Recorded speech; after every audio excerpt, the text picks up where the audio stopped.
Pour la plupart des personnes, Amazon c'est ça. Mais en réalité, le pôle e-commerce d'Amazon n'est plus le cœur de l'entreprise. Ça veut dire que si vous investissez dans Amazon, ce n'est plus dans une entreprise de commerce en ligne que vous investissez. Vous investissez dans quelque chose de bien plus intéressant que ça. On va voir ensemble dans cette vidéo quel est le business de cette entreprise, ce qu'elle vend réellement et ce qui lui rapporte beaucoup d'argent. On va essayer aussi de comprendre la stratégie d'Amazon et je vous dirai pourquoi je pense que cette stratégie se rapproche dangereusement de celle de cet homme, John D. Rockefeller.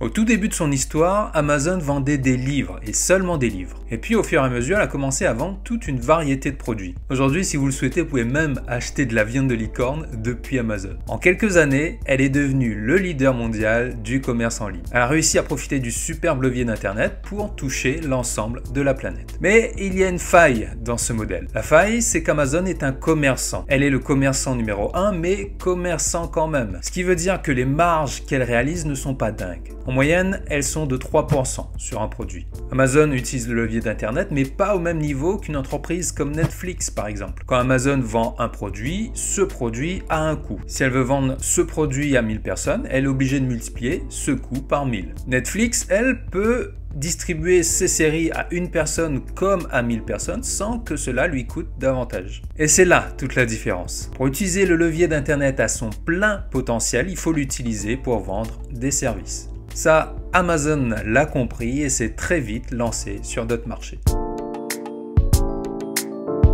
AWS ou Amazon Web Services est le cloud d'Amazon. C'est un service qu'elle propose aux entreprises pour offrir du stockage ou de la puissance de calcul. Ce service est transparent pour vous, mais de nombreuses entreprises que vous connaissez l'utilisent déjà. Prenez Netflix par exemple. Quand vous regardez une série sur Netflix, c'est AWS qui vous la délivre. Toute l'architecture de Netflix est hébergée chez AWS. Et c'est la même chose pour Airbnb. Quand vous réservez un logement sur Airbnb, vous le faites grâce au serveur d'AWS. Quel est l'avantage pour ces entreprises de passer par AWS? Our customers save between 22 and 54% versus running all in, building their own data center, building their own networks, powering it, having people to operate it. L'autre avantage, c'est la flexibilité qu'AWS apporte. Prenez un business qui vend des chaussures en ligne, par exemple. Le jour du Black Friday, ce business a un afflux énorme de clients sur son site. À ce moment-là, le site doit pouvoir supporter la charge de connexion. Autrement, le site se crache et la boutique en ligne n'est plus disponible. Ce business peut faire le choix d'acheter des serveurs assez puissants pour supporter ce trafic, mais cela a un coût et le reste de l'année, ils n'ont pas besoin d'autant de puissance. Ou sinon ils peuvent garder leur serveur, ça leur coûtera moins cher, mais là à ce moment il faudra prier que ces serveurs tiennent la charge le jour du Black Friday.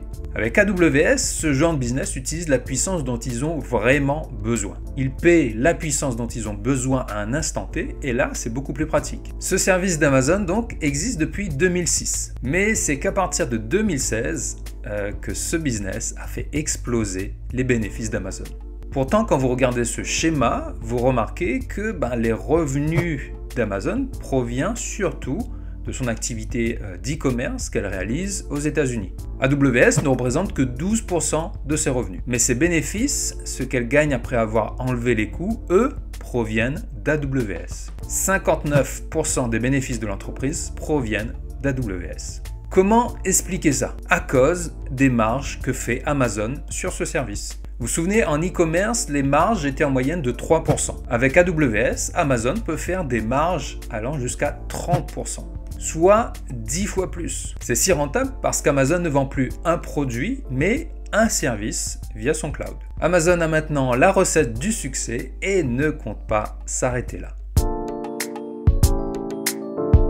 AWS n'est pas la seule poule aux œufs d'or d'Amazon. Il y a un autre marché sur lequel Amazon s'est lancé et qui connaît une forte croissance. C'est le marché de la publicité. Amazon a une plateforme sur laquelle des millions de personnes passent des heures, alors pourquoi ne pas profiter de cette opportunité? Amazon a compris que ce business model adopté par Facebook et Google est très rentable. La deuxième grosse opportunité d'Amazon, c'est sa plateforme de marché qu'elle met à la disposition d'autres entreprises. Si vous avez un produit à vendre, vous pouvez le faire directement depuis Amazon. Vous donnez une commission à Amazon sur vos ventes, mais l'avantage est que là, vous avez une superbe visibilité. Vous toucherez ainsi beaucoup plus de potentiels clients. Amazon vous permet même de stocker vos produits dans ses entrepôts. Elle s'occupe même de l'envoi et au final, vous n'avez pas grand-chose à faire à part fournir le produit. Mais tout n'est pas si rose pour Amazon. Je vous ai donné quelques exemples de marchés à gros potentiel pour l'entreprise, mais elle s'est également lancée sur des marchés où elle s'est cassée la figure. Vous avez déjà entendu parler du Fire Phone, du Amazon Wallet, du Amazon Restaurant ou du Amazon Storywriter? Probablement pas. Ce sont des produits et services qui n'ont pas fonctionné pour Amazon. Mais c'est le prix à payer pour avoir des succès comme AWS. Il faut enchaîner les échecs pour trouver la pépite qui fera propulser l'entreprise. Au 19e siècle, John Rockefeller a construit la Standard Oil, une société de distribution de pétrole. À un certain point, cette société est devenue tellement puissante qu'elle pouvait se permettre de racheter ses concurrentes. Le concurrent en question avait alors deux choix, soit se faire racheter, soit se faire démolir par la Standard Oil. C'est ainsi que Rockefeller a pu construire un monopole. Il pouvait alors dicter ses règles en matière de prix puisqu'il était le seul sur le marché. Cette stratégie a permis à Rockefeller de devenir l'un des hommes les plus riches de l'histoire. Aujourd'hui, ce genre de pratique est interdit. Il y a des organismes, comme l'autorité de la concurrence en France, qui veillent à ce qu'il n'y ait pas de faux pas et que le consommateur soit protégé. Mais même si Amazon ne rachète pas ses concurrents, il est difficile de concurrencer avec une telle machine. Amazon a une stratégie qui privilégie la croissance, c'est-à-dire que tout le cash qu'elle gagne, elle le réinvestit sur de nouveaux produits, de nouveaux services, de nouveaux marchés. Et si vous lancez un nouveau service et que vous savez qu'Amazon est votre concurrent direct, il faudra avoir les reins très solides. Amazon peut se permettre de dépenser des milliards en investissement, alors que vous n'avez pas ce genre de machine de guerre derrière vous. Pour Amazon, cela lui confère un avantage monstrueux quand elle veut se lancer sur un nouveau marché.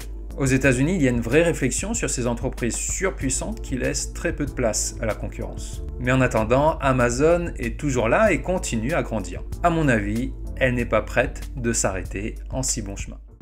Avant de vous laisser, si vous voulez apprendre à investir en bourse avec la stratégie du paresseux, une stratégie passive qui vous demandera très peu de temps chaque mois, je vous ai préparé un guide qui vous montre ça étape par étape. Ça se trouve dans la description juste en dessous et je vous dis à très bientôt.